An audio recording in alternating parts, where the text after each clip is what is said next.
Welcome to the Ignorance is Strength podcast. I'm your host, Fabian motherfucking Ojeda, and I don't know shit, but that's okay. All right, let's get this shit started. Thank you, everybody, for listening to the Ignorance is Strength podcast.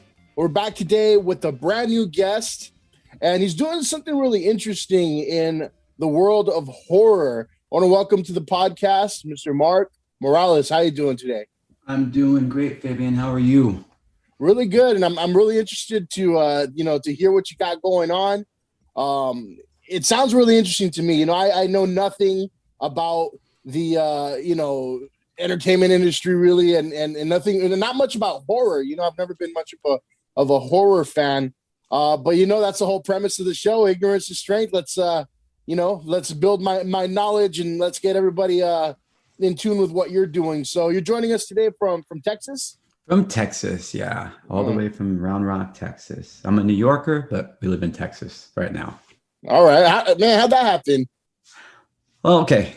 Here's our deal. So I was born and raised in New York, ended up in California for about, 6 years, just hanging out. I actually wrote a stage play. I wrote a lot of plays in New York. I had a theater company called Edge of Insanity. Mm-hmm. We worked out of Horse Trade Theater Group, which is on East 4th Street, to give them a little shout out. They're still there. It's run by a great guy named Erez. Mm-hmm. And I wrote a play called Galaxy Video, probably when I was 30. I don't know, I'm 30, I'm 50 now. So I wrote Galaxy Video, and it got published by Martin Denton. And what happened then was, I think a year later, I was called by someone from the University of Northridge in California, and they wanted to produce the play there. So I ended up going out, and I had a friend named Richie. Give Richie a big shout out because he did a lot. And he was living out there. So I told him, and he was like, "Oh yeah, you can come stay with me." So I went out there. We saw the play, had a great time. And when it was over, he was like, his exact words were, "Dude, dude, you need to live out here, man. You need to live out here." And he managed an apartment complex, so he was super generous. He's like, "I live for free, bro. You live for free." So I'm like, all right. So I went out there, not looking for work as a writer or anything like that, because to me, at that point, I was just like, I got lucky. That was it. I got lucky, But I said, and I was so immature, hopefully I think I'm a little bit mature now, but I was super immature. I had no idea about anything, but I knew how to bartend. So I got a bartending gig while I was out there, and just, that was fun because it was right on Venice Beach. So I don't know, it was definitely crazy. Right there in Abbot Kinney, in that whole area? Oh, actually, all right. So Abbot Kinney's way over here. So it was more marine. There's a pier that divides Marina del Rey and Venice. And it's actually the same pier from the movie Falling Down that Michael Douglas. Oh, I love that movie. The movie. Yeah. Okay. So that's the pier. So on one side's Venice, one side's Marina del Rey. So technically the bar I worked in was on the Marina del Rey side. So I spent, a lot of time working there. Ended up writing another script, went back to New York to do it, went back to California, still not looking for work as a writer or actor, not even shopping that around, anything like that. Finally, I guess after 5-6 years, I moved back to New York. I had a girlfriend and I still do at the time. She's sleeping right now, but and we had known each other years before that. We knew each other in junior high school and high school, and then she went her separate way, I went my separate way. 26 years, we end up back together again, and we're living together in New York. But she had lived in Texas at one point, and what happens is, she broke out with the reality. She's like, for the amount of money we spend for an apartment, we could have a house in Texas. We could rent the house. So I was like, yeah, whatever. I'm like, you know what? Why don't you go to Texas and, figure all this out, and then you come back. Didn't think she would do it, and she did. She was like, I'll show you. And she drove out, and 2 weeks later, she came back and laid all the paperwork out in front of me. And I said, well, that's it then. So this is how, now we're here. Well, I mean, yeah, that makes a lot of sense. A lot of Californians are taking flight over to Texas, right? But that's a different story. That's a whole different world. Yeah. Yeah. So yeah, so it ended up in Texas. She's working for a real estate company. And well, go back here. So at one point we lived in Jersey right before we moved out to California, because Jersey you can save some money. That was the thing. So we were living in Jersey, and she was for work every few months she would have to come out to Texas for like a couple of weeks, and then she'd come back. So when she would go out to Texas, I'd be home alone. So I had never written a screenplay before. That was my thing, and because I did a lot of stage plays, so I was working on writing a screenplay. I'm like, I'm alone. I got all this time, so I'd binge watch The Sopranos over and over again. I got stuck on The Sopranos. I would dream about The Sopranos. It was weird. So I'd have The Sopranos on. So I would be sitting there, and I'm like, all right, what am I going to write about? What do I know? I'm like, I love horror films. That's it. So I'm going to use that as a jumping point. And then I ended up doing some research, reading these Yelp reviews about a place called the Clown Motel in Tonopah, Nevada. So, and I'm like, oh, these reviews are kind of cool about this place. Everyone, oh, there's this and there's this ghost and blah, blah, blah. So I'm like, all right, I'll write about this place I have no idea anything about. So I started writing the screenplay and then rewrote just for me. No intention of ever doing anything with it. Just see if I could do it. Then, that kept doing it over. And then, she would come back and she would read it. And then, she was kind of digging it. Right. I ended up in Texas at that point, and I was like, well, maybe I should go see the Clown Motel. I wrote about it, so I ended up going to the Clown Motel. And at the time, I forgot the owner was. It was still the original owner. And I mean, can I say shit? Because you said shit. Yeah, you can say whatever you want, man. Okay, so Clown Motel was a shithole, just a shithole. But it was scary. It was everything in the pictures. I was like, oh, this is real shithole, but it's so scary. It looks like something out of a horror film. And they had this really great small graveyard next to it. The whole town used to be a mining town back in the day. So there was like this small, tiny graveyard. You can go on and see pictures. And just a small little graveyard was attached to it. So I'm like, this is the best thing I've ever seen. So I rewrote script when I was there, left again. Now we're in Texas, and the script went away. It was somewhere. She's working in a real estate company. She comes home one day. The owner of the real estate company's name is Bill. This great old guy. And she just walked through the door, and she looked at me. She was like, Bill wants to see the script for the Clown Motel. I was like, what? She was like, yeah, I don't know. She's like, we were talking today, and he's like, Mark did some writing in New York, didn't he? And yada, blah, blah, blah. And she's like, yeah. And he's like, does he have any scripts? And she was a fan of the Clown Motel. So, she's like, he's got this one called the Clown Motel. Well, I want to hear it. I want to see it. So I'm like, all right. I said, I'll put together a reading. And reading is basically what you do is you get a group of actors together, or people, whoever you want to get together. Back in New York, I do it all the time. It was pretty easy. So I assembled some actors and brought them all to my house. We all sat down, invited Bill over. We read this script, which I think at the time was like 135 pages, 140 pages long, ridiculous. And I mean, even while they were reading, it was like the first time I heard anyone read that. And I was actually falling asleep. I'm like, this is, in my mind, I'm like, this is freaking horrible. Horrible. By the end, though, they all left, all the actors left. He looked at me, he's like, how much do you need? And I'm like, what are you talking about, man? I'm like, because he's never done anything like this before. He does real estate. I'm thinking, this crazy old guy, I can't take this guy's money.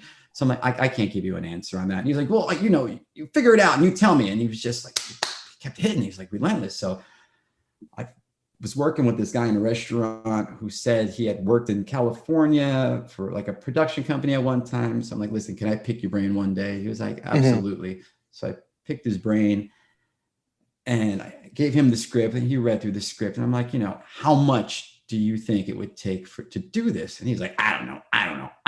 So I'm like, listen, I don't want, just give me a ballpark. So he threw out a number at me. So I'm like, right, that's the number I'm going from. So I went to Bill, because Bill was still, hey, that script. Told him. He was like, no problem. Next thing I know, the ball's rolling.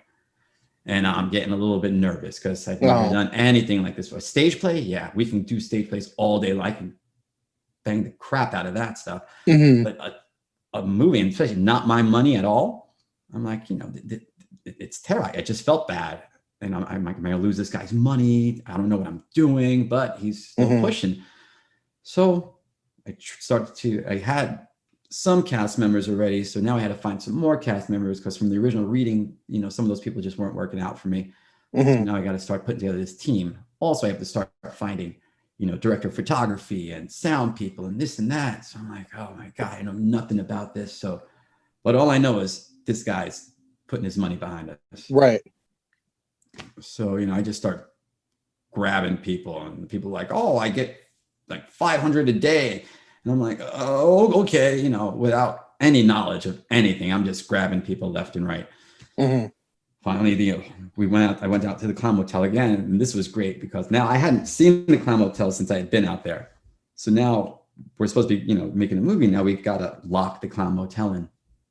So I go online one day, find out the place had been sold. And now the entire place has been tricked out. I mean, like totally tricked out. It's beautiful. It's the rooms are like theme rooms now. They had the Exorcist room, and there was like a big, mural of Reagan McNeil, Linda Blair, and the Exorcist on the wall. And then they had like the Stephen King room where there's a huge mural of, the clown from It on the wall. And this was just not fitting my script at all. So I'm like, this. Yeah, they changed it completely, right? It was beautiful. None of the charm. Oh, it was ridiculous. It was like these colors and everything. And I'm like, oh my God, this is terrible. This is terrible. So I go out there and I meet with the CO. His name is Haim. His name is BJ. That's his name, brother. And his brother owns a motel. Haim is like, runs things.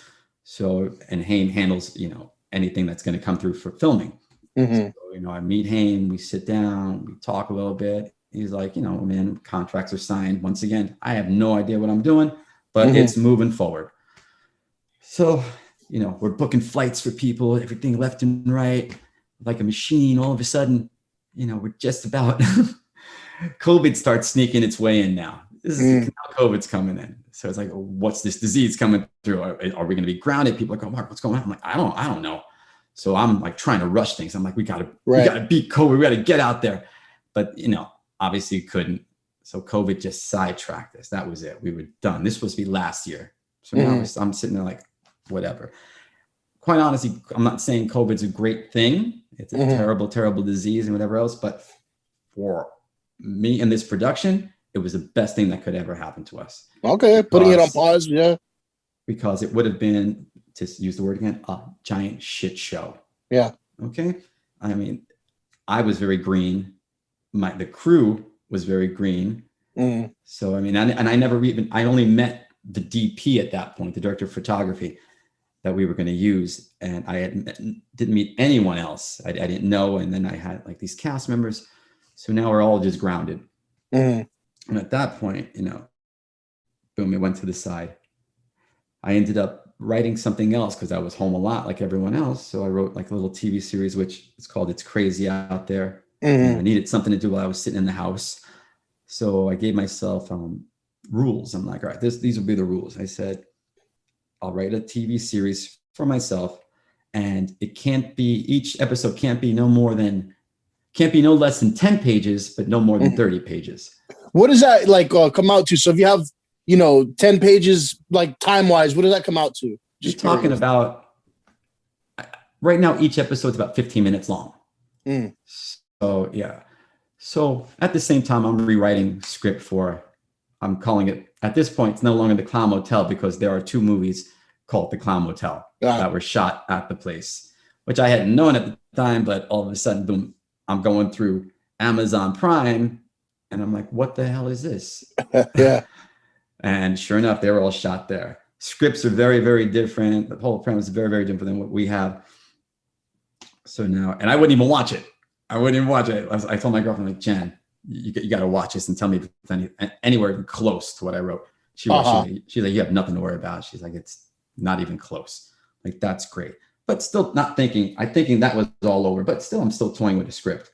So now we just start shooting. Jen and I decide, I had no experience. I was about to take this poor guy's money, go out into the desert and shoot this thing and lose all of his money. So I'm like, all right, now I got time. Why don't we shoot an episode of It's Crazy Out There? Mm-hmm. We took the first episode, and the thing was also we were going to use our own money, or money we didn't have, we had to borrow. I see. So I had a conversation with Jen, like, can we borrow some money and do this and shit? And I'm like, and then we can at least show Bill something and say, hey, we did this on our own dime. The whole thing was never to tell him what we were doing. Right. We just were going to do it on our own. So, we had put together a whole different team of people. Thank God I had some actors left over from, the original production of that we were going to do the name of the script is 521 North Main Street, not the Clown Motel, which is the actual address of the Clown Motel. There you go. So that was my thing now. So I assembled this team. We find a DP. Someone I knew the DP, this guy named Chris, an amazing DP. I get this great sound guy named Kenny, who I didn't even know how great he was until the DP was like, you do know how lucky you are that you got this guy. I'm like, I don't know anything, but he's like, yeah, he's like, thumbs up on this guy right here. So now we got this team. They come in, they shoot the episode. We cut a small little trailer for the episode. We sit down with Bill one day. We show him he's like, show him the trailer. He's like, what is this? We're like, oh, we borrowed in like $6,000 and we shot this. He gets upset. Why didn't you come to me? It's like, well, we didn't know what we were doing in the first place. You were going to give us all this money to do this. We didn't want to basically screw you over. So, and I needed to get my legs under me in case, 521 North Main Street, we ever do it, at least I can go out and know that I have some experience at this point. So at that point, he's like, well, what did this episode cost? So we told him it's like $6,000. He's like, you want to shoot another one? So I'm like, yeah, I'll shoot another one. I said, but I'm not going to take your money. Shoot something. And then whatever I said, we're going to have to figure out a way to sell it or who to sell it to. I said, that's it. I said, you want to put money in something? I said, there's no more bullshit here. And I said, at the end, we're going to have to sell it to someone or at least try to sell it. Right. So at that point, he's like, all right, let's go. So we decide, I know Amazon Prime, you can make a movie and basically they'll buy it. I think they'll just buy it right out from you. And I think it's they take 50% and then you take 50% of the cut or something like that. That's why if you go on Amazon, you look through film, they have everything. Yeah. They have everything. And I knew a guy, Eric Beck, back when I was living in California at the time. We were working in a restaurant together and he came up to me, he was like, I'm shooting a movie in my basement. And he's like, I'm calling it, it's called Vile. I'm like, all right. He's like, you want to come and help out? But I had other things going on. I'm like, no, I got stuff going on. If you go on Amazon, Vile's right there. Still there to today. He actually shot, I think he spent, but he raised $10,000 and he shot it for $10,000. Oh, I think that's it. But yeah, Vile is still on Amazon to today. So I knew that much. But all of a sudden, we're making a TV series. We're not making a movie. We're shooting in space. So you can't do that with Prime. I didn't. So I'm like, now we're stuck. So I started looking into Netflix and I'm like, well, in order to get into Netflix, you got to know, someone has to know somebody to get you through a front door. So I'm like, all right, but let that be the goal. Netflix will be our goal. Maybe Shudder is basically all horror things and they have horror movies. They have, TV series and stuff like that, but it's all horror related. So I'm like a Shudder fan. I love Shudder. I think it's the best money we ever spent was to get Shudder. So at this point, I'm like, all right, at least we have a goal with it. So boom, episode. He was like, all right, I'm gonna do another one. All right, let's do one more. And this is all with the same crew now that we just assembled. Boom, we shoot third episode. It's okay, now what are we gonna do? So DP Chris calls me up one day. He's like, let's have a Zoom meeting. I want to talk to you about something. I'm like, all right, let's talk. Get on a Zoom meeting. He's like, basically, he said, I believe in this project that you're doing. So I'm going to put my time into you. And I'm like, what do you mean? He's like, well, he's like, let's figure out what we need to do. He's like, you cut a trailer for episode 1. He's like, why don't we do this? He's like, basically, I'm going to give you my time. You don't have to pay me for the work I'm about to do. He came up with, let's take the 3 episodes we shot, make one long trailer, because each episode is like 15 minutes, make one long trailer. That's going to be the sell. So you're going to take this trailer. He goes, we'll take that in to Netflix so we can get through the door and sell the series, try to sell the series that way. So he just finished cutting the trailer. I got the trailer last night, and that's the goal for that. Now, put that aside, he had heard about 521 North Main Street and stuff like that. And he came to me, he was like, thank goodness you didn't go, because, you guys would have basically had a shit show. You would have lost all your money. But he has this experience. Now, we have a crew that we were shooting with. I brought on a guy named Sergio, who is an amazing makeup person. This guy was looking for work. He came on, he was working. I just had no idea how talented this guy was, until one day he's doing the makeup and somebody on the crew comes over and they're like, you do know Sergio was on, the first season of Face Off, which is the makeup show that was on TV for a while. So I'm like, what? They're like, yeah, he was on season 1. So I go to Sergio. I'm like, were you on season 1 of Face Off? And he's like, yeah. He's like, I didn't get past the first episode. He's like, but yeah, I was on. And he's all low key, the nicest guy you ever met. So I'm like, holy crap. So I have him just doing this basic makeup stuff, nothing major. So I'm like, what can you do? And he's like, well, I can do this. And I'm like a sculptor. I'm like Tom Savini. And he's like, he mentions Tom Savini. Boom. My brain's like, wait a minute. You mentioned Tom Savini. So I love Tom Savini. Tom Savini is a huge, back in the 80s, you couldn't see a horror film without Tom Savini having his hands on that makeup. Yeah. Tom Savini created. I think if you watch pro wrestling, he just did the Fiend Bray Wyatt's mask. Okay, there you go. That's Savini. So Savini, he does the Slipknot masks, right? The band Slipknot. He might have. I'm not sure about that, but I tell you, the original Friday the 13th, when Jason doesn't do the killing that it's his mom, but Jason does come out. The kid comes out at the end, comes out of the lake, and he pulls in it. That's Savini's makeup. There's a movie called Maniac from back in the day. That's Savini's makeup. If you ever saw the movie, was it Creep Show? There's a character, Fluffy, that comes out of this crate, this hairy beast. That's Savini. So Savini Savini was a legend, actor, right? He's a legend. So Savini was also in From Dusk to Dawn. He played Sex Machine. I never saw Dusk to Dawn, but yeah, that's Thomas Savini. So, and all of a sudden, this guy Sergio, my makeup guy, is talking Savini. So I'm like, this dude's talking my language, and he's like, I can do stuff like. So then he starts showing me pictures. I'm like, holy cow! So I mentioned 520 North Main Street, and he's like, oh, this sounds kind of cool, blah, blah, blah. So all of a sudden, there's a team. And I'm like, all right, so we got this entire team now. And, COVID's starting to, things are starting to open up. I'm like, what are the odds? So talk to them about it. They're like, yeah, we'll sign on for this, So all of a sudden, the DP's on, everyone's on. So I go back to Bill. I'm like, a year ago, we would have went out. It would have been a shit show. I said, this time, I think it's going to be a little bit different. Bill's like, all right, let's go. So here we are in pre-production. Everything's moving forward. And I called the owner from the Calm Hotel back up.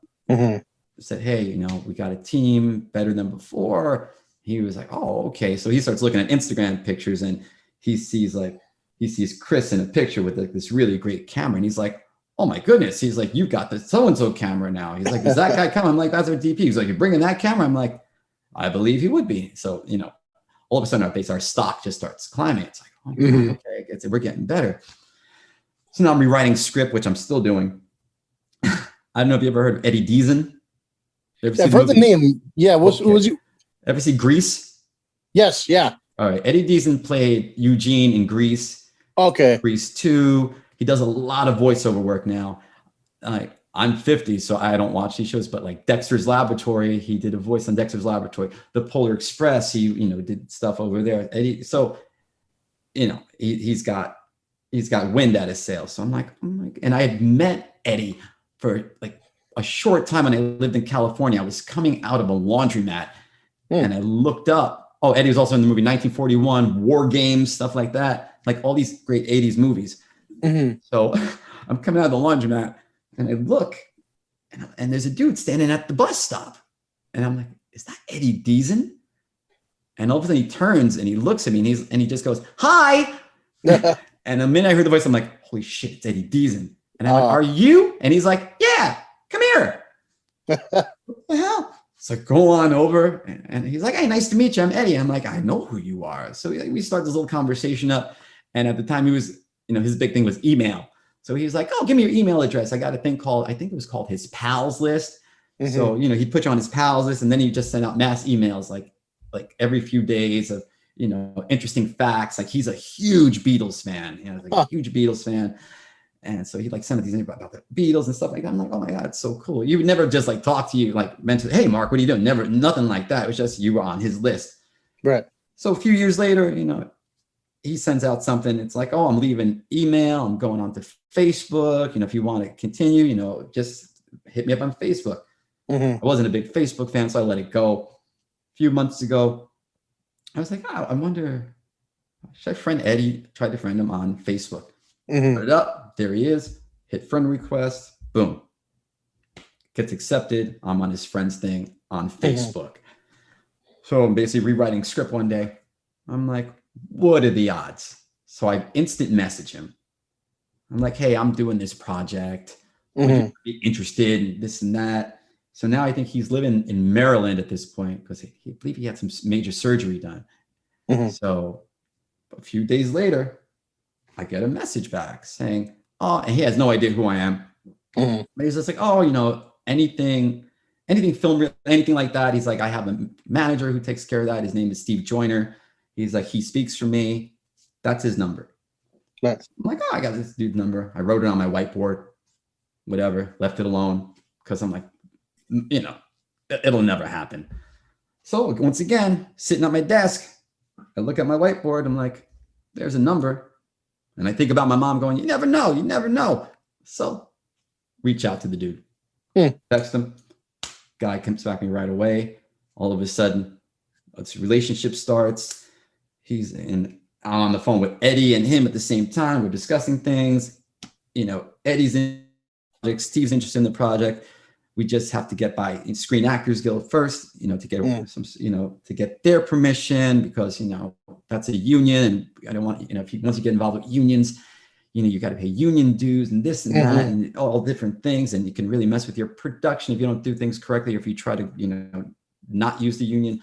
So, but Steve tells me there is a way that, Eddie hasn't really worked a lot in film in a few years. It's not, Steve kept saying, it's not like he's Tom Cruise, He's like, they might just say yes. Right. And call up the union. Hey, and they're like, oh, you just go on, you fill out this application online. It's a micro budget application for film. And it said, as soon as you start filling it out, it's either going to say, either this actor's available or he's not available that you can use him. Sure enough, I get a reply. I can use this guy. Contact his manager. Got Eddie. Everyone's on board. So at this point, Steve, we had been talking for a while. Steve's like, I do PR as well. Mm-hmm. I'm like, okay. He's like, and he starts telling me things. I'm like, okay. So I go to Bill, our executive producer. I'm like, there's this guy. He's Eddie Deason's manager. He also does PR. He wants to come on PR and do some PR for us. Mm-hmm.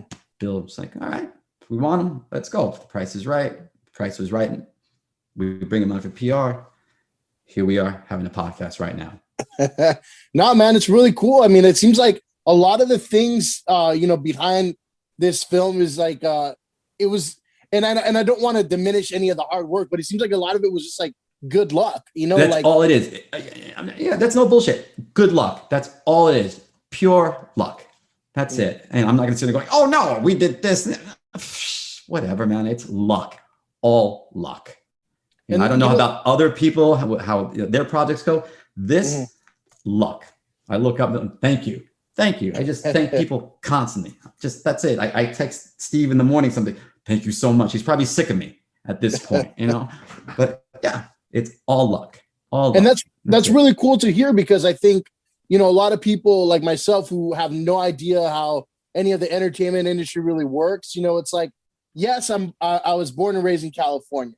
Right. Yes, I'm like an LA, guy, but I'm also a poor kid, I'm a poor Hispanic kid, and yeah, I have no idea how I would, if interested, I would ever kind of break into that field, and to hear that it can be done with just, the right, timing and circumstance is really cool, I think, the only little bit of like TV that I ever did was like, I was a bouncer for a very long time. I did like some bodyguard work and stuff like that. And so one time I quit a security job, and I was looking for other stuff on Craigslist, other security jobs. Mm-hmm. And there was one for like MTV, and I'm like, well, that sounds interesting. I'm gonna try that out. Right. I get there. It's not actually a job interview. It's an audition. They're like, right.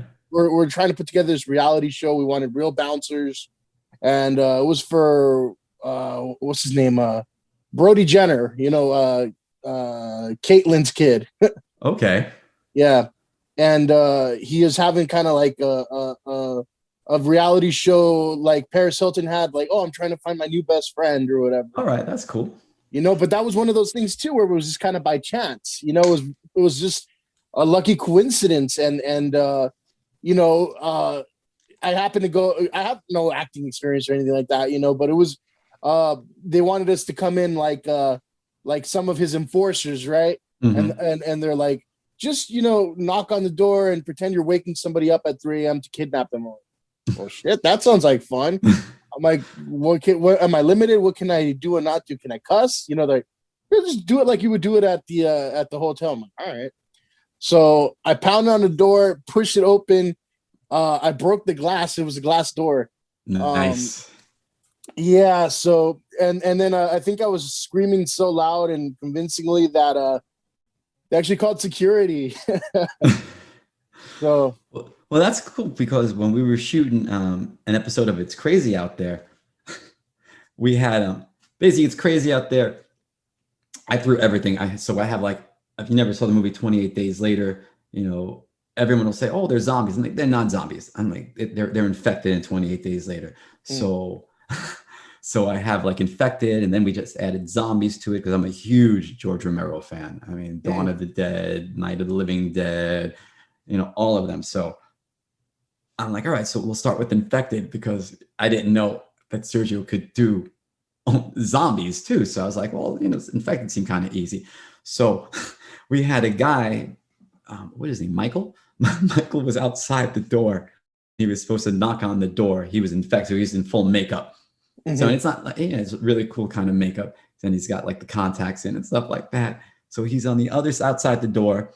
I'm in here with the crew.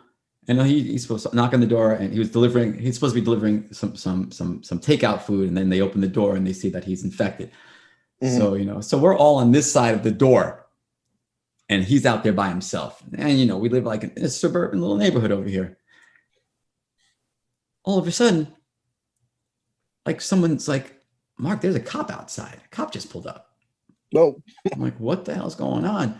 So immediately I like go outside, and the cop's walking up, and Michael's just sitting there, and he's like, hey. So the cop's like, hey, how you doing? So I'm like, hi. And like he sees the crew, he's like, you guys are filming? I'm like, yeah. And the cop starts laughing. I'm like, is there a problem? Are we too loud? Because we're obviously loud, but it's the middle of the day. And I'm like, oh, and immediately I'm just like, all right, officer, we'll just stop, we'll tone it down. He's like, oh, no. He's like, that's not why someone called me. I'm like, okay. He's like, actually, he's like, a delivery guy just came and delivered a package here. And Michael's like, oh, yeah. He's like, he came right up to the door, and I looked, and I was like, how you doing? So he's like, then the delivery guy, after delivering the package, got back in his car and called the police on this guy in full makeup, saying there's something weird. There's somebody standing out there. He might be infected with something, or blah, blah, blah. So, I'm like, wait a minute. So I'm like, the delivery guy came up, Michael looked at him, said hi. And the guy was like, hi. And then he called the police, and the cop's like, yeah, that's pretty much the way it went down. He's like, you guys enjoy your filming. And he just left. And I'm like, wow, man, this makeup is so convincing that this guy freaked out enough to call the police. And Michael's like, yeah. And he's like, I'm like, what did you And he's like, no, I said hi to him in my regular voice. He's like, I even took the package. He goes, it's right there. I'm like, oh, okay, all right, cool. I'm like, well, at least if we're freaking people out like this, I guess we're doing something right at this point. Yeah. Oh, that sounds pretty convincing. Yeah. I was like, wow, really good. And I looked at the name. I said, Sergio, good job. And he's like, all right, it's all right. We're on. This is good. This is the way we're starting. There you go. So, yeah, people get weird. We're weirding them out. It's a good thing. So, as far as your role in both of these projects, you're the writer, right? Are you like taking on any other roles too? Are you directing or what? I'm directing them as well, but I'll always say writer before director. I love writing. I've been doing for so long. I mean, I directed plays also. I never let anyone else direct. Well, except when my plays got picked up by other people produced them. Obviously, they directed them, but writer first. That is it. If I had a choice, someone's like, do one or the other. I'm like, I'm going to take the writing first. That's the one that always talk. It speak and like I hear voices now, but it is, a project will come up in my head and I'm like, okay. And then I'll like give it a few days. I'm like, all right, because ideas pop up all the time, but quite a bit. And then I'm like, all right, if this idea stays in my head for at least about a week, then I'll take this project. Then I'll start writing it. Because I have books and books full of things that I started that were never finished. So sometimes I'm just like, all right, these are my new rules. If it stays in my head for about a week, then I'm going to continue with this project. Okay. So, yeah. And I always kind of wondered what that, mindset was for writers.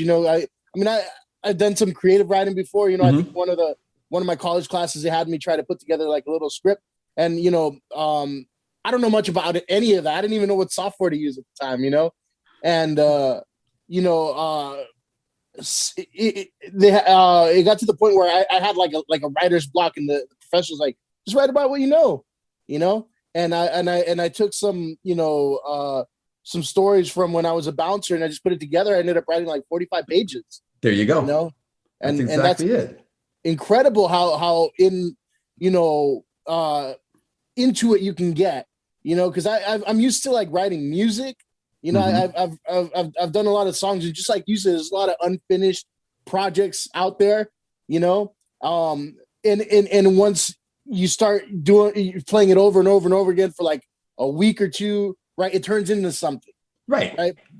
If you stick with it, it's going to move. At least that's, the way I see it, that's how it worked for me. I wrote a play once called Galaxy Video years ago, and that's the one that it's like my first play I wrote, and luckily it got published. And I didn't know any better. I didn't know what I was doing, but write what you know. So I grew up in the 80s. I grew up when video stores were basically the thing. Even before I had a VCR, there was a video store in the neighborhood. So my friends and I would go to the video store. None of us had VCRs at the time, but we would still go to the video store because we could look at all these movies and the shelves and stuff like that. And we would end up camping out. And the video store owner didn't care. They were video stores and news. So you had these kids sitting on your floor like it was a library, looking at boxes and pulling them off the shelves like, oh man, this horror movie or this horror movie. Oh, this one over here.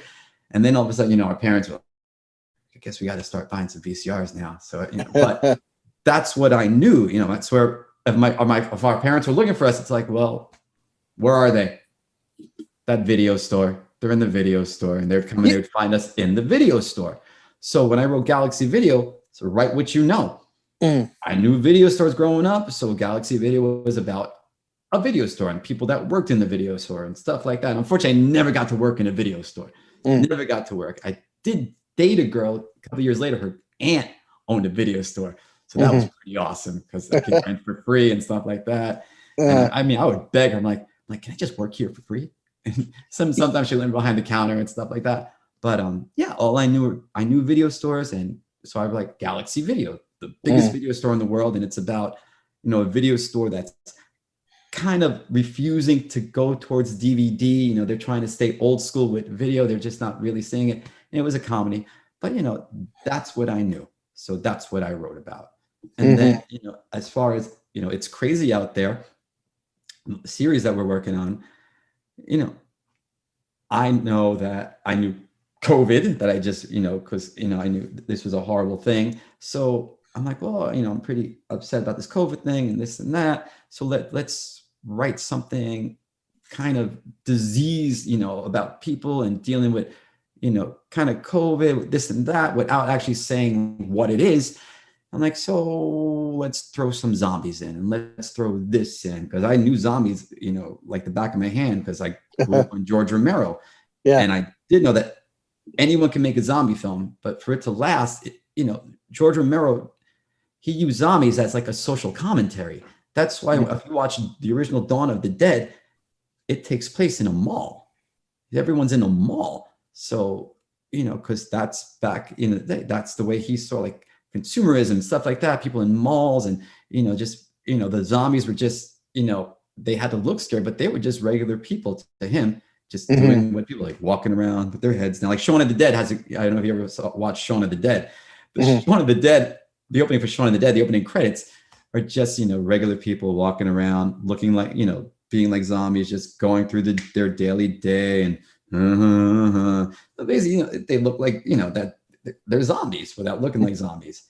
So I'm like, all right, so, everything's like a social commentary, I guess. So that's the way I looked at it. It's crazy out there. I approach it with, it's a social commentary on what's going on.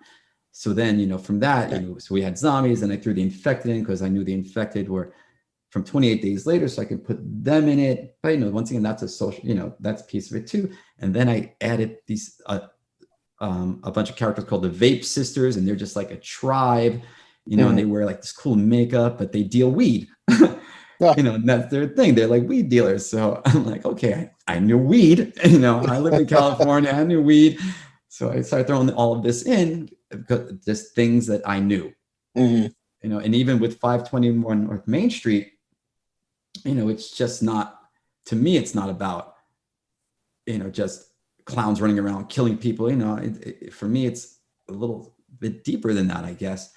It's about demons and things like that, and things that scare, and just, what we believe in and what we don't believe in, and what happens if, all of a sudden the things that we don't believe in are true. What would actually, I had a friend once say, if you would start, everyone's got their own little thing, you've got religions, you've got politics, everyone grabs onto something.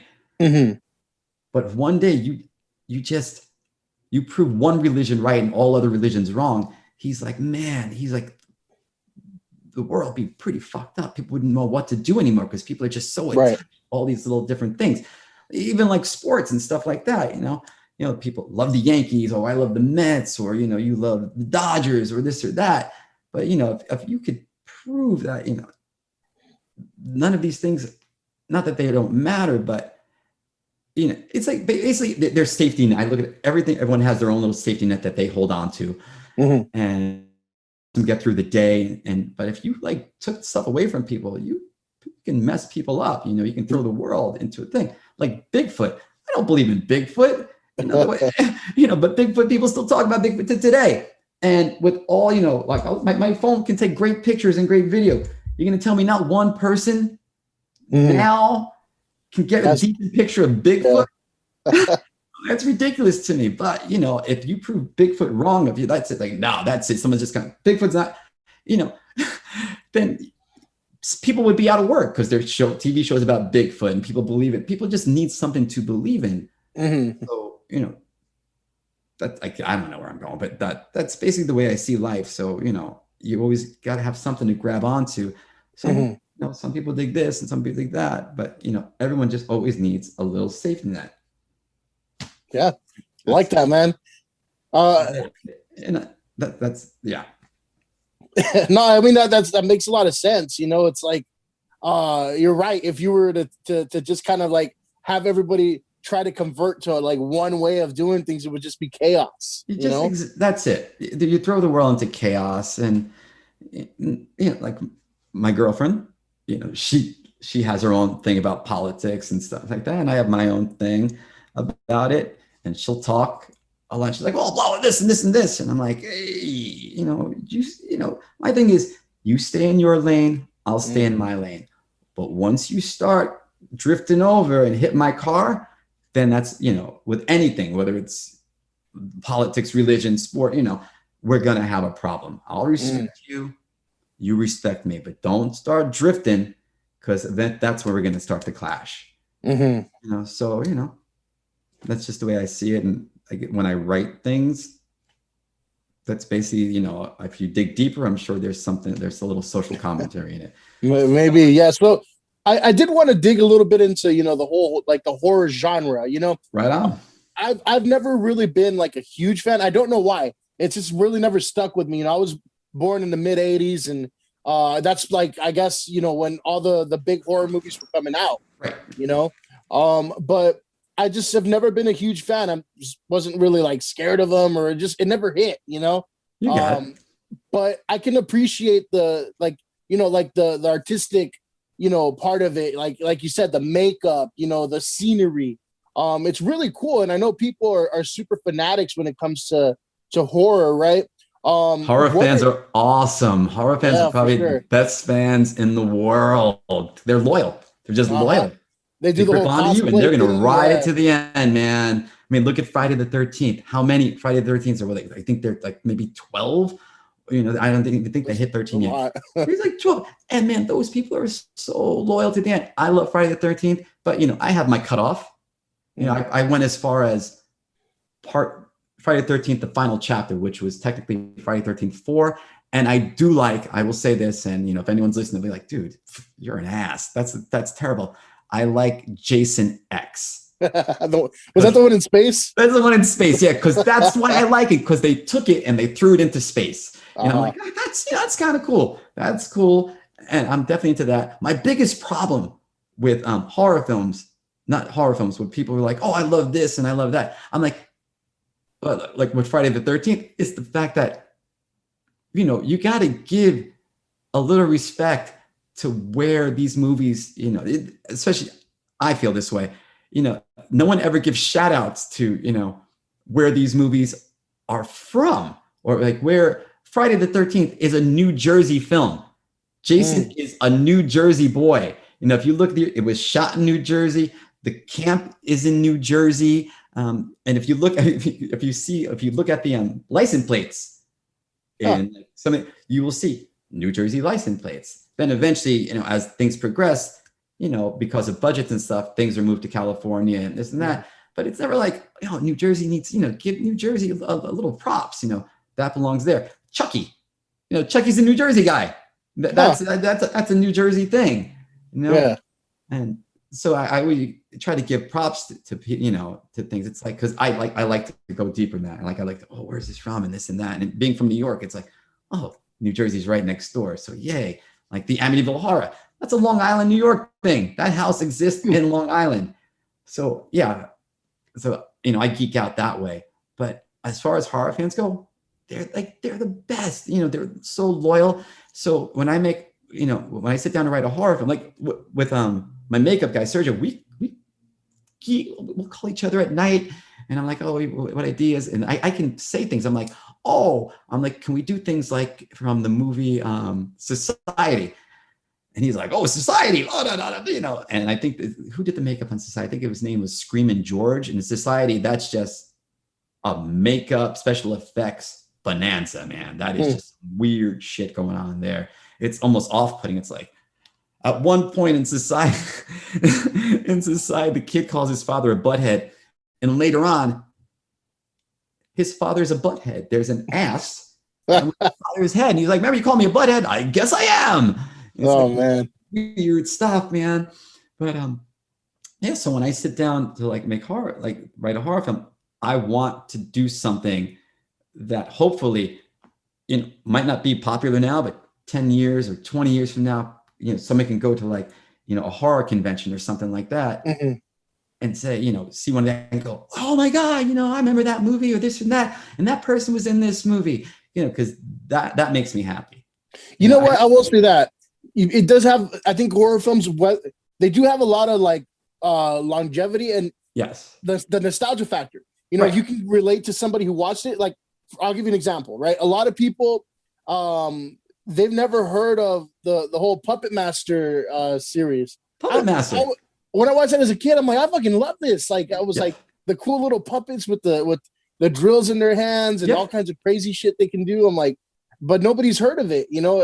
Well, people that I've talked to, and when somebody finally does kind of relate with me on that, I'm like, that's so cool. Well, that's and my rewrite of the script at one point. Once again, Clown Motel, you go to the Clown Motel and you walk into the lobby. The entire lobby, there's just shelves filled with dolls, clown dolls that are sent to them from people from all over the world, and some come with notes and that. So in my rewrite of the script, they walk in, they're like, "Oh my God, this is so cool!" And the character of God, what do I call her now? Brooke. She's freaked out, and they're like, "What's?" And she's like, "Yeah." And then she mentions Puppet Master. She's like, "This is creepy, like Puppet Master creepy." So it's like, I kind of like throwing in, little lines from different things that if you're a true horror fan, you'll go, oh man, yeah, they mentioned Puppet Master. I had a line in It's Crazy Out There where a character, and eventually the actor was just like, I don't get it. I don't get it. That's a whole nother story. But the line is, she goes to shoot someone, and right before she shoots him, she says, "Thrill me." Yeah. So she's like, I don't get it. And I'm like, but if you're a horror fan, that's from Night of the Creeps. The detective's like, the whole entire time he answers the phone, "Thrill me." So if you're like that horror fan, you're going to get that line, "Thrill me, thrill me." It's those little things in there for all the horror fans out there. And me personally, growing up, watching these movies, loving these, so it's little shout outs I like to throw out to people. That's cool. So, yeah. Some of the I guess the movies that really kind of freaked me out were more like the ones that were that seemed like they were true stories, right? They could be true stories, right? And I mean, even though horror, like the Amityville horror, it's supposedly based on a true story, and what's even better is the house really does exist. You can go. I've never been to the house. That's a shame that I never been there. But I guess when I go back to New York, maybe I'll go out to Long Island and go there. But you sit there and it's like, oh my God, because it connects you more. That's what I feel. And it's something that's tangible. You can go there. You can see it. It's not a set. That house really exists. People do live there to this day.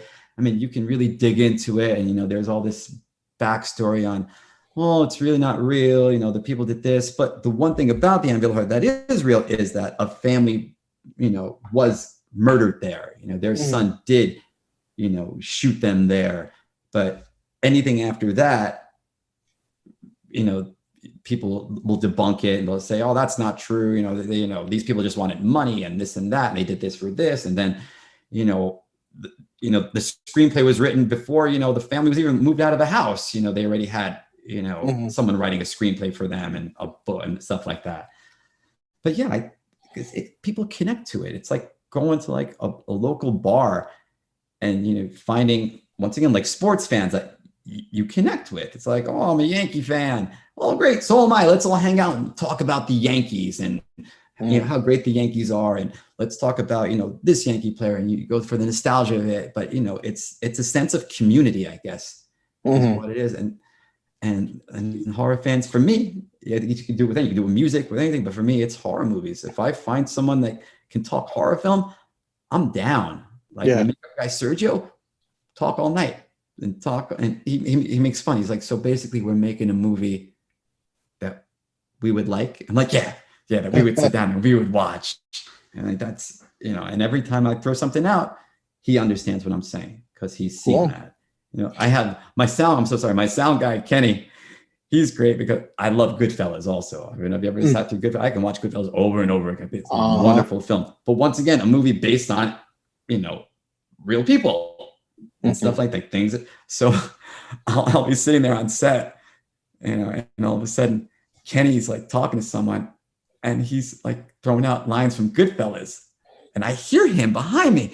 And all I want to do is just turn around and just geek out and start, hey, Kenny, blah, blah, blah, and just start talking. But we would never get anything done. We would never get it because I'd be like, screw this. Let's talk, because I'm a fan. I geek out like no other.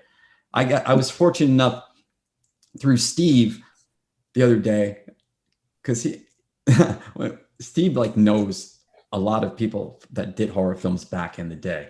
Steve, our PR guy, Eddie's manager, Steve Joyner. So I'm talking to him and He's like, oh, this and that and that and that. He's like, if there's ever anyone, you want to meet or something, just, throw a name out. I might know them. So there's a movie called Night of the Comet from back in the 80s. There's a movie called Chopping Mall. And they both star this wonderful actress named Kelly Maroney. Now, growing up, I was all into it. And to me, I'm so sorry, Kelly was it for me.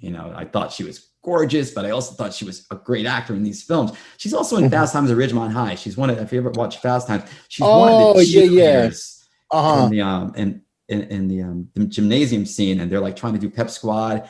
And I think, what did she say? She's like, you guys, it's really hard to come up here. And, so she had like a smaller part in Fast Times.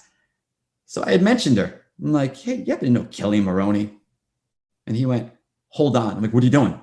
He's like, she's my friend. I'm going to call her, put her on a conference call. I'm like, no, you're not. Please don't do that to me. I said, because at this point, I guess I had been kind of professional as much as I could be. I'm like, but I'm like, all right. I said, if you call her, I said, I'm going to gush, man. I'm going to gush. So please don't do that. And so, but he was like, he started laughing. He's like, hold on. And he called her, but thank goodness she didn't answer. So I was like, oh man, I said, don't play like that. You can't do that. But right before we got off the phone, he's like, I'm going to call you back later. He goes, just be prepared. He's like, she will be on the other end of that phone. And sure enough, man, I went and I was talking to my girlfriend. My phone rang. I looked at it. She's like, what's up? I'm like, it's Steve. She's like, yeah. So answered. I'm like, Kelly Maroney's going to be on the other end. And she was like, answer the freaking phone. Answer the phone. It's Steve, like, Marc Morales, Kelly Maroney. I'm like, oh man. So I told her right on. I said, first I said, I'm going to gush. And I just started gushing. And then, it went from gushing to like talking about, film and unions and stuff like that, and just a plethora of information. But, for that 5 minutes of it, it was a pure gush. I couldn't believe it. I was like, oh my God, my childhood, and Kelly Maroney's on the phone and this and that, chopping them all this and chopping them all that, But at the same time, there were other people in Chopping Mall that I couldn't even tell you who they were. It was a whole entire cast, and she was part of that cast. But I remember her, and I told her that. I said, it's like, from my perspective, it's not just, I'm not just a fan, but I remember you because I think you're a good actor. So that's why, to me, you're sticking out. Like I was talking to Eddie Deason the other day, and he was in Greece, and he talks about Greece. He's like, oh, Greece. If it wasn't for Greece and people, remember Greece. I'm like, that's true. I said, but I reached out to you because, your part might have been this big in Greece, a small part. Obviously, Travolta's there and everyone else. People remember Travolta because Saturday Night Fever and this and that. Girls have this huge career. So you're not going to forget Travolta. But for me to remember you from you must Greece, have done, that you're a good actor. For me to remember you from War Games, you're a good actor, man. From the movie 1941, which not a lot of people remember. He was up on a Ferris wheel the entire time, a little part. I still remember you. I could do your lines from that. I said, that's because, to me, you're a good actor. I said, I'm calling you, not because I want you in this film, not because you're Eddie Deason. It's because, you're a good freaking actor, man. That's the way I see it. So I would love to, have all these people in films, because personally, I just think they're good actors. And that's why, I want you there because, not because you were in The Hills Have Eyes or because you're just a good actor and I remember you. Right. Yeah. That's why I want you. That's why I want these people. And I want to work. I want to just have people that, like I said, 10, 20 years from now, you will be remembered. The people are going to come to that horror convention to see you and stuff like that. Tom Savini was a makeup guy at first, but I can tell you what he did. I remember all of his makeup. And then when he pops up in a movie as an actor, I'm like, yes, Savini's in this. All right, I'm going to watch it. But I love him as an actor. Right. I want to see you make something else, but he's 73 now. And I guess, he's getting crazy how he just transcends like the whole, makeup industry kind of, it's like, he is like his own icon, like he stands alone in that, even though there's a bunch of other people who do makeup, right. He kind of, like I said earlier, he's just kind of a legend in that. And it's crazy because I'm not even a big horror fan, and I know his name. But you know Savini. A lot of people know Rick Baker too. Rick Baker. I look at them like bands. It's like you're very and then you had like your indie band, you know. So I look at Rick Baker. Rick Baker did an American Werewolf in London. Have you ever saw American Werewolf in London? But you know, that was like, yeah, no, I haven't seen it, but I know what it is. Yeah. all right. I mean, that was like the first major transformation of a wolf on screen. I mean, we got to see the foot extend, the nose come in. It was groundbreaking at the time. And I think they gave him, that was the first time they ever gave an Academy Award for makeup effects, and Rick Baker won. Rick Baker went on to do, you know, the Michael Jackson video, Thriller. Rick Baker did the makeup for, I hope I'm not getting this wrong, for like, I think he did the Nutty Professor. He definitely did the Coming to America makeup when Eddie Murphy, they're all in the shop, and that's all Rick Baker stuff, man. Interesting. But you know, when it comes to Savini, it's like, so I look at Rick Baker, he's like, you know, he's that popular band. But then when Savini, it's like, Savini's that indie band, you know, that you're going to dig or you're not going to dig. Because Savini wasn't doing really pretty work. You know, Savini came out of Vietnam, you know, and he had all these things in his head. You know, he came back with pictures. So when he was like doing makeup on like effects, like on the movie Maniac, I mean, you ever saw Maniac, it's a little bit hard to take. It's like in early 80s. It's pretty wild, but you know, you had to do cutting people's scalps of scalpings and stuff like that. Savini goes for that. It's a very real gore, a real gore, and it's like, because he this is what he saw in Vietnam. You know, he was taking pictures over there. So when he does something, he wants it to be as realistic as possible, and it's not pretty. It's definitely not pretty, but it looks real. It's like when someone, I always tell people on this set, we die real, we don't die pretty on our sets. So what that means is you don't die, and I got this from watching Savini and hearing him, and I'm like, that's so true. You don't die with, you know, your eyes closed. You die with your eyes open, and probably with your mouth open and your tongue sticking out. There's nothing beautiful about it, but it's real. You know, so that's where I tend to go. You know, Savini's a god. That is it. Savini is a god to me. So I try to follow, you know, his playbook as much as possible. And my makeup guy Sergio loves Savini, so we're all on the same page. Cool, man. Everything move along. So I know, you know, you're working on the series now, and you're in pre-production for the movie now. But any idea when we might be seeing that on some sort of streaming service or online or anything like that? Well, it's crazy out there. The series, like I said, we just got the major trailer cut. So I'm supposed to present that to Bill, our executive producer. He's been waiting on it. We'll see it, and I guess he has some sort of connection, possibly. And if we can get it through the front door at Netflix and they want it, then we'll see where it goes from there. If not, then the plan is to just take the episodes we have, which aren't even cut yet. So we plan to like just cut those episodes and maybe just throw them on YouTube. You know, I don't want to let them sit. You know, people did hard work. You know, the actors deserve to get their stuff out there. You know, they deserve to have it in their, you know, their acting reels. You know, that's what they use to get work. And, you know, so that would be a plan for that if we can't get it on a streaming service like Shudder or something like that. It's just like, well, YouTube, here you go. Throw it out there. And who knows? I mean, people throw things on YouTube and, you know, all of a sudden, I think Justin Bieber started on YouTube, like singing, and all of a sudden Usher was like, oh, let's kick it sing. And next thing you know, we got baby, oh baby. And you know, we got that old stuff. Nothing against Justin Bieber, but you know, he took off, I believe, because he put himself on YouTube singing. And then, you know, it launched from there. So, you know, I just don't want anything to sit anymore. I don't want it to, you know, we shot it, money was spent on it, people worked hard on it. It deserves to go somewhere. And we're going to try our best to get it onto a streaming service, like I said, Shudder or Netflix, something like that. But if we can't, then cut the episodes. Here you go, YouTube, up for anyone to watch it. And who knows, you know, maybe people just start digging it. And, you know, they're like, okay, we got more episodes. And if that's the case, then, you know, we'll try to dig some money together and make more episodes of that. In my mind and on paper, there are more episodes written, because it's supposed to be 15-minute episode, 15-minute episode, 15-minute episode. And then episode 4 is supposed to be a full-length film. And then episode 5, it goes back to 15 minutes. Episode 6, 15 minutes. Episode 7, 15 minutes. Episode 8, full length film again.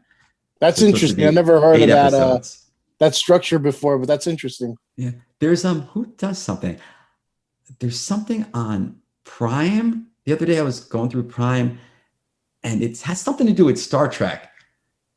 And I didn't watch it, but I kind of read it, and what I got from it was it's basically it's Star Trek, but like characters that maybe it's like you know, the janitor on the Enterprise, something like that.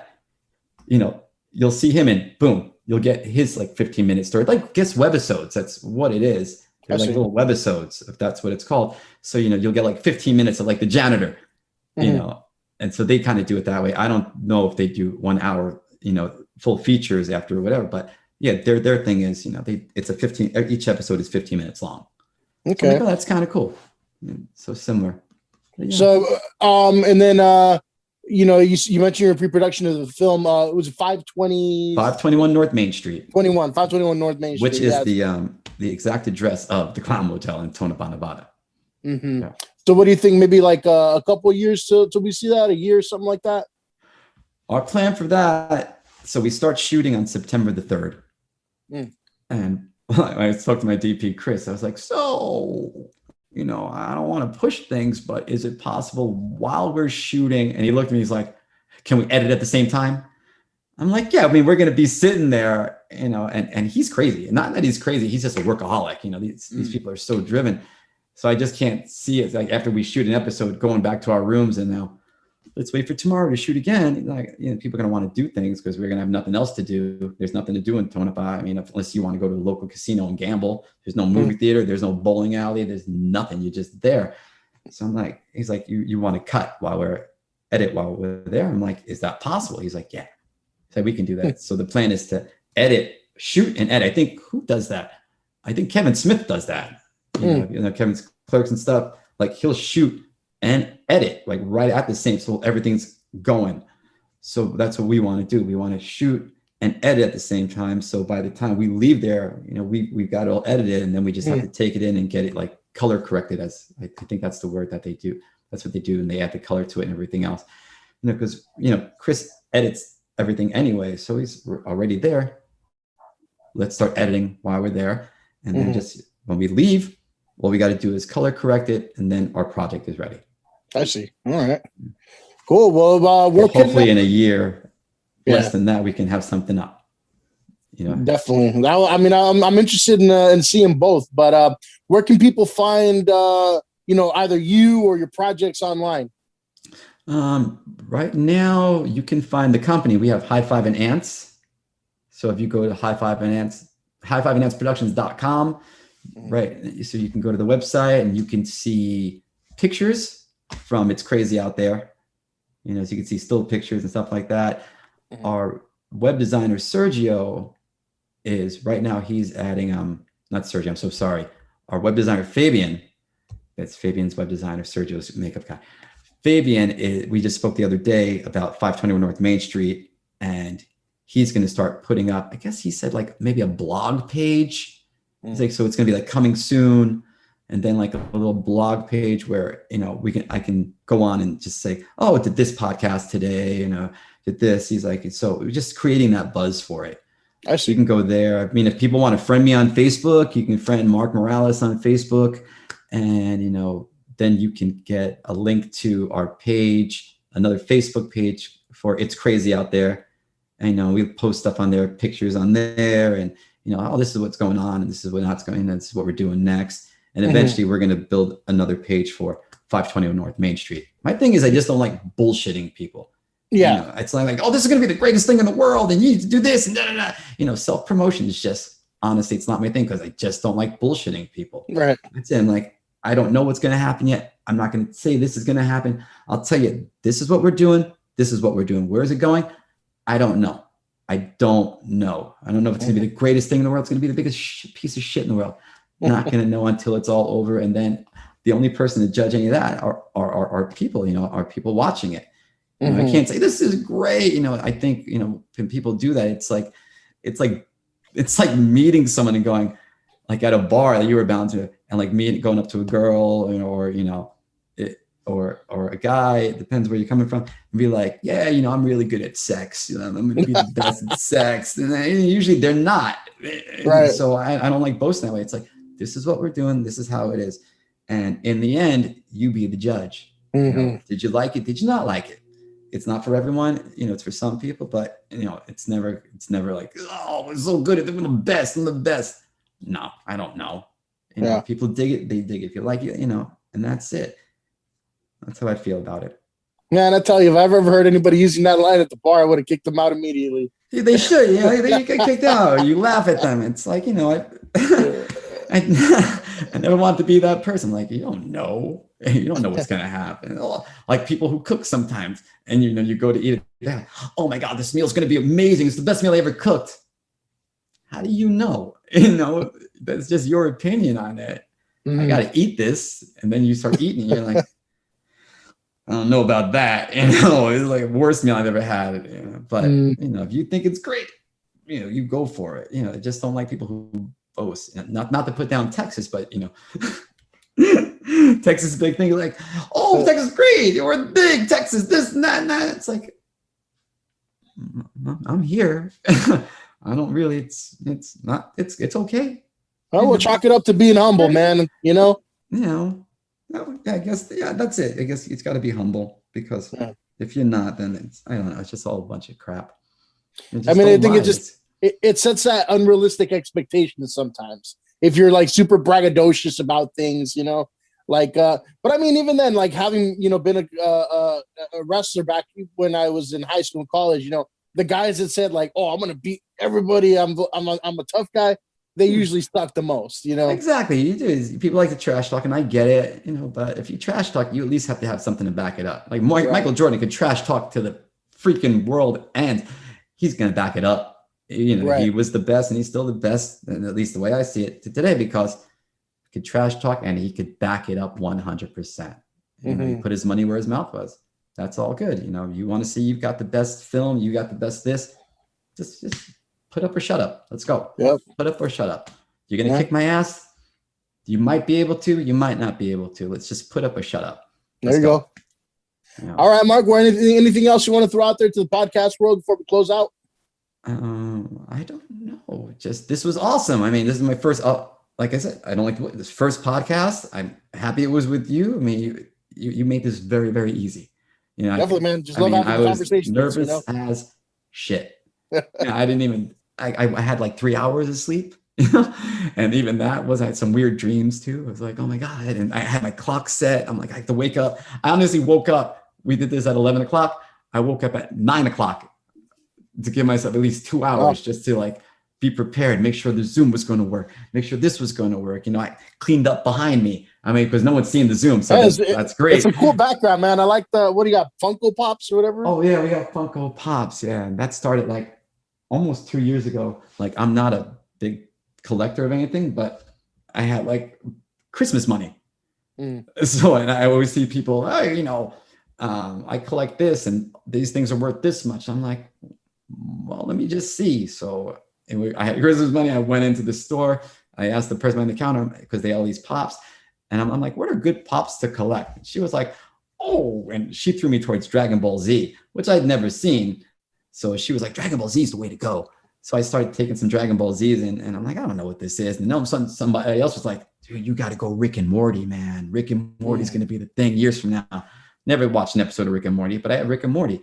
But then after a while, I was like, oh, well, I'll grab what I just start, what I like. So, I think I got a Jason somewhere back there for Friday the 13th.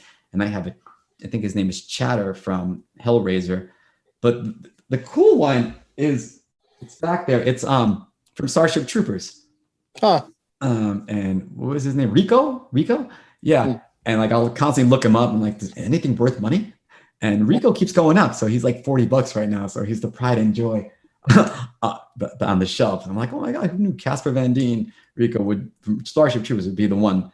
So I'm like, right now, he's cool. So I dig him. So that's the one I got to keep away from the cat and everything else. Because the cat comes in here, it's like, starts knocking everything over. So I'm like, you can knock over any pop you want, but you just except Rico from Starship Troopers. He's but But yeah. Yeah.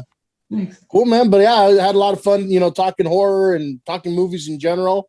I hope I gave you information. Like I said, I always tell my girl, I'm like, I need to read more. I got to expand my vocabulary because they say, what's my big thing now? Yada, yada, yada. Like from Seinfeld, I'm like, yada, yada, yada, yada, yada. And she's like, yeah, you got to expand on that. But the people I usually, talk to, like on set, I can say, you know what I mean? Like, yeah, and they're like, gotcha. Yeah. And I'm like, oh, they understand that, And she's like, well, you're not always talking to actors, Mark, or, not everyone's going to pick up what you're throwing down. Like, okay, so I got to expand on that. I'm kind of the same way though, because on paper, I have great vocabulary, but then when it comes to, talking, I guess I think faster than I can talk. Yes. So I just kind of stumble over words sometimes or forget to use, a better word than I should have used, but It doesn't matter. I mean, I think as long as people get what you're saying, they get the gist of it. It's all good. Like my big thing was, I don't know if I used to smoke pot a lot for like 26. I have nothing wrong with pot, yay. But just like up until a month ago, I stopped, something happened, whatever, health reasons and everything, clean up. And it's been 26 years. I've been abusing out of it, stuff like that. So I, changed diet and everything. I'm like, oh, and I'll stay away from this for a while. But a friend of mine, Roxanne, who I've been friends with forever, like over 20 years.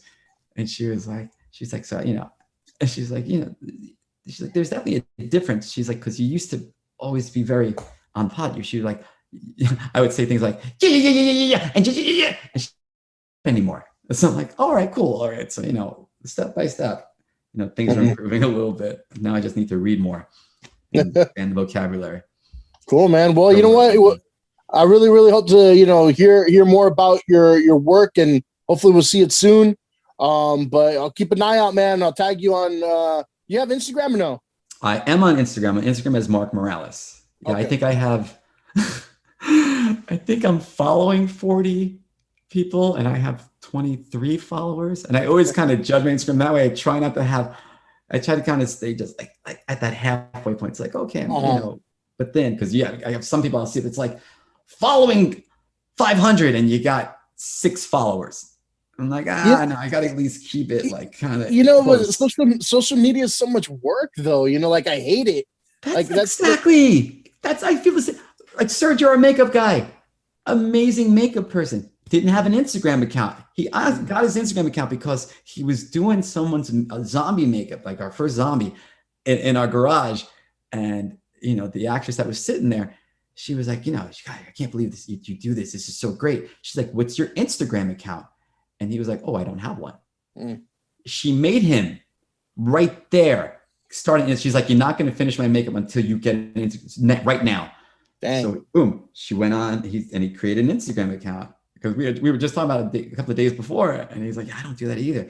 The self-promotion, it's terrible. It's terrible. I don't self-promote at all. Like I wouldn't be on your podcast if it wasn't for, our PR person, Steve, saying, this podcast and this podcast, because really, I'm just get stuck in the writing. I'm just doing this and da, da, da. It's almost like having a band and then just playing at the local bar every weekend.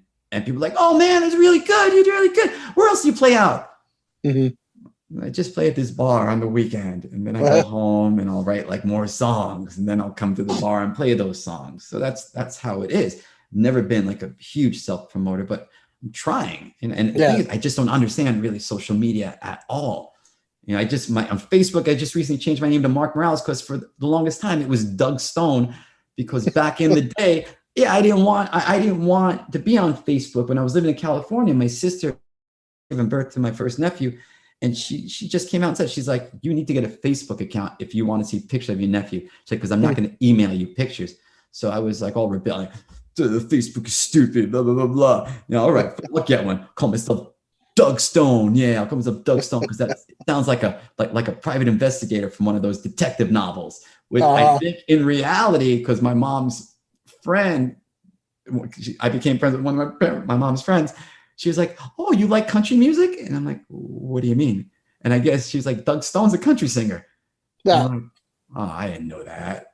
So just recently I changed it. Steve was like, you should change that. And even Kelly Maroney, because I tried to friend her, I send a message, I friended you, I send your friend request. And I said, but my name's Doug Stone on that. So it was funny because I'm watching Chopping Mall and all of a sudden the phone buzzed and I looked at my girlfriend. She's like, what? And I'm like, got a message from Kelly Maroney while I'm watching her on TV. How cool is that?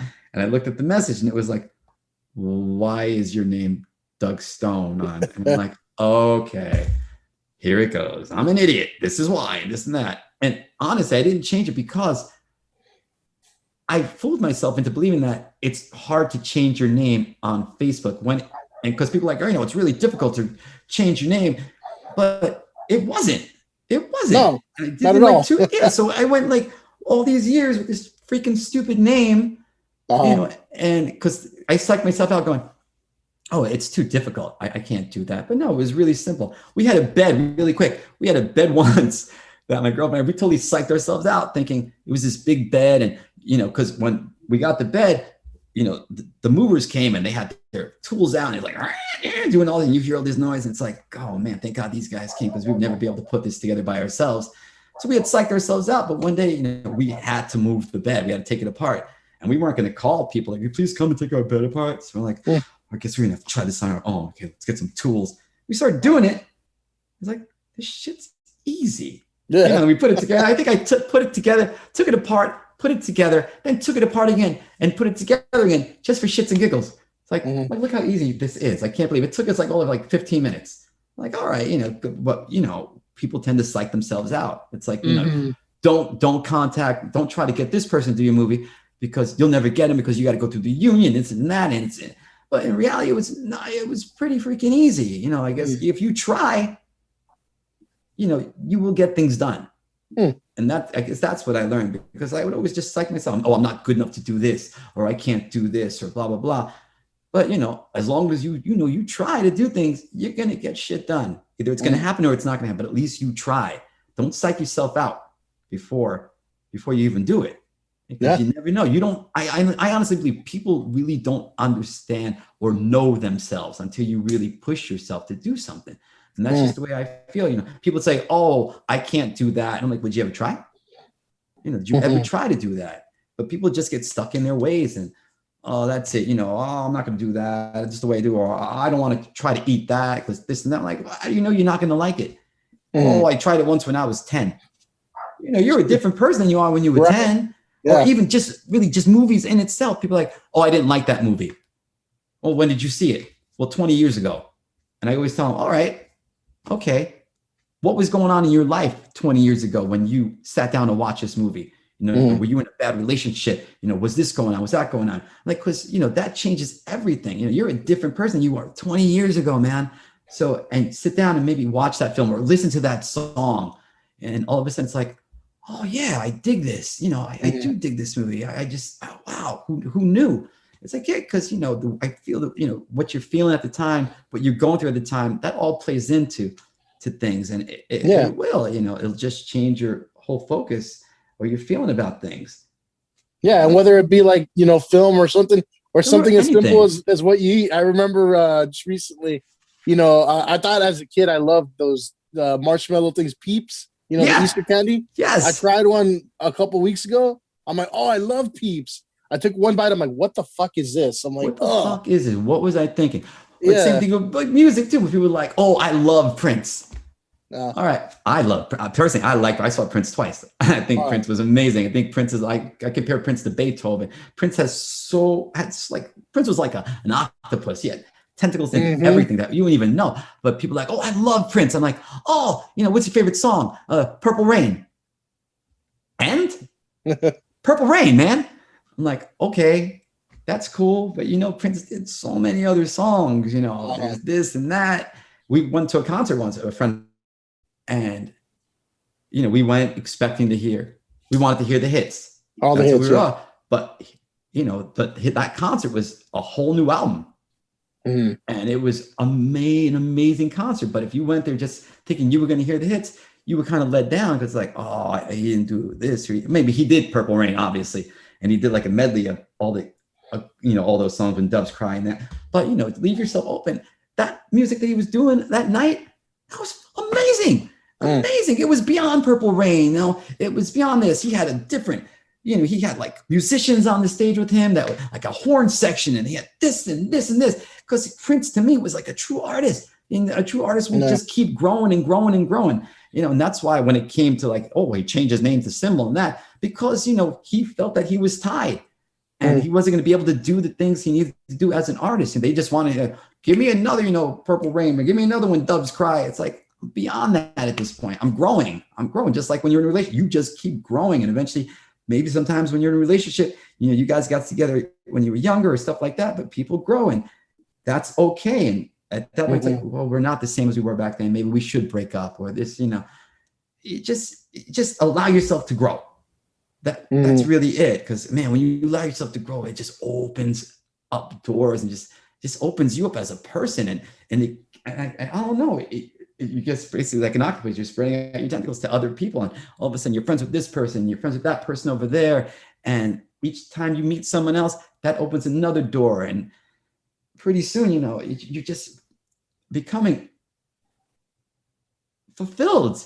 And you're allowing yourself to give yourself to other people, and you're helping them out in a way that you thought you could never help them out. And I don't know, it just sounds like a bunch of bullshit, I guess, but that's just the way I feel at this point. I love it, man. Love it. That's good stuff. But Ed, thanks for throwing more in there than just the horror stuff. That's good. I know. I'm so sorry. I know you wanted to hear about horror stuff, but we can do this again. Like, get me like a few months from now, and I can tell you what's going on with 521 North Street. I'd love to hear an update, if you want. Like there was somebody reached out the other day. It's like, oh, you want to do my podcast? I'm like, can we do it 2 months from now or 3 months from now? Because then I can give you more stuff, and I can say, this is what's going on, and this is what's going on, rather than, this is me right now. I don't know yet. I don't know. I don't have answers. Like, I think when we talked on the phone, I was just like, I want to give you the best podcast that I can give you. I just want to, I don't want you sitting there going, that was a shitty interview. It's Lay's flight. He didn't tell me anything. I felt nothing. That's really I don't think I've had any duds yet, so we're good, man. All right. Cool, man. Cool. Awesome. Because I would never, with me, I'll never let it get to that point. I think everybody's interesting in their own way. So let's say you had 0, right? Like, to give me like 0, we'd still find a way to have a good conversation. And like you were a bouncer, it's like, having a bar, you can have your bar just stay the same, have the same customers come in all the time. Eventually those customers are going to die off, and then where's your bar going to be? But you expand your drink menu a little bit. You put different songs on the jukebox. The jukebox. I'm so old. And, you add like some video stuff. All of a sudden, you're opening up your bar to some more people that are going to come. Never thought were going to come in. And then, once your core base, they're gone. At least you have new customers now. Your bar just expands and becomes bigger than what it was. Some people don't like the change like that, but you got to have that. That's in my opinion. You just got to keep growing. Just let yourself grow, not just one beer on tap or 2 beers on tap. Now you got 6 beers on tap. Maybe some of your regulars be like, oh, it's really fucked up. This is my bar. No, it's not your bar. You were just coming in here to sit, man. But that person that owns this bar, they need to make money. They need to expand. They need to do this. So, you can't be selfish. And I just feel you can't be selfish with yourself either. Just you're your own bar. That's the way I say it. You're your own bar. Add more taps to yourself. Add more. Put in that skee ball machine. Do something. Just keep getting those customers that are going to come in and chat your bar out and talk about your bar, and and just grow. Just fucking grow. That's it. Well, on that note, we'll definitely check in then. Within a couple of months or something like that. See where you're at with the growth of your film. But I've really enjoyed this conversation. So thank you again. Fabian, no, thank you, man. Thank you so much. This was great. This was going. Thank you for waking up at 9 o'clock. I think you're 9 a.m. in California. That's only on a Saturday. Where are you in California? Temple City, which is like 10 minutes from LA. Okay. I might be going to a Night of the Comet screening. I think it's like around, I think they're talking June 4th. So yeah, I think that's going to be in Huntington Beach. But Nice. Yeah, I might be down there. So I don't know if you ever just want to get together. I can text you. We can like go grab lunch or something. Yeah, Just, for sure. Appreciate it. I would appreciate that, man. That'd be cool. Yeah, we could do something like that. You know, don't even do a podcast just because you were cool. I like you. I think you're awesome. So if you ever want to like, sit down and just have lunch, you know, I'll buy you lunch. Oh, thank you. Yeah. You're welcome. Well, looking forward to that, man. For everybody listening at home, appreciate it. Thank you. Fuck you and good night. I could have said fuck you and